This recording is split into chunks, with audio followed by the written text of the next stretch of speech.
18 জুলাই 2024 বৈষম্য বিরোধী ছাত্র আন্দোলনের ঘোষিত কমপ্লিট শাটডাউনের রাজধানী ঢাকা থেকে শুরু করে দেশের প্রায় প্রতিটি জেলা অচল হয়ে পড়ে।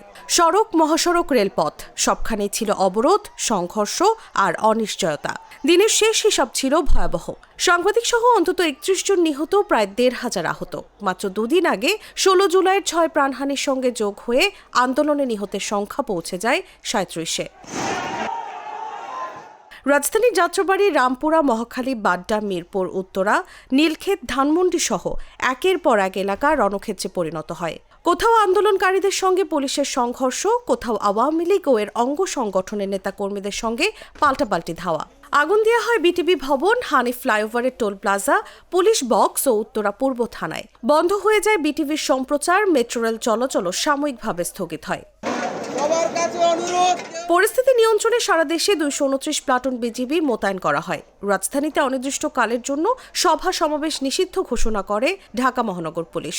দুপুর থেকে গভীর রাত পর্যন্ত দেশের অধিকাংশ জেলার সঙ্গে রেল যোগাযোগ বিচ্ছিন্ন থাকে। রাত 9টার পর বন্ধ করে দেয়া হয় ইন্টারনেট সেবা, ফলে দেশ কার্যত ডিজিটাল অন্ধকারে ডুবে যায়। সংকটের মধ্যেই সরকার আলোচনার প্রস্তাব দেয়। আইনমন্ত্রী আনিসুল হক জানান, প্রধানমন্ত্রীর নির্দেশে তিনি ও শিক্ষামন্ত্রী শিক্ষার্থীদের সঙ্গে সংলাপে বসতে প্রস্তুত। কিন্তু আন্দোলনের সমন্বয়কদের অবস্থান ছিল কঠোর। আসিফ মাহমুদ সজীব ভুঁইয়া লিখেছিলেন, গুলির সঙ্গে কোনো সংলাপ হয় না। নাহিদ ইসলামও স্পষ্ট করে দেন, শহীদের রক্তের উপর কোনো সংলাপ হবে না। দিনটি শুধু সহিংসতার নয়, বাংলাদেশের সাম্প্রতিক রাজনৈতিক ইতিহাসেরও এক গুরুত্বপূর্ণ মোড়। রক্ত, আগুন, অবরোধ আর ইন্টারনেটহীন সেই 18 জুলাই আজও স্মরণ করিয়ে দেয়, সংকট যখন চরমে পৌঁছায় তখন একটি দিনের ঘটনাও ইতিহাসের গতিপথ বদলে দিতে পারে।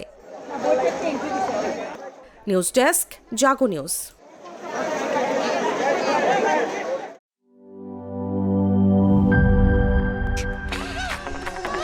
ভিশন মসকিটো কিলিং ব্যাট হাতে থাকলে মশাদের আর রক্ষা নাই।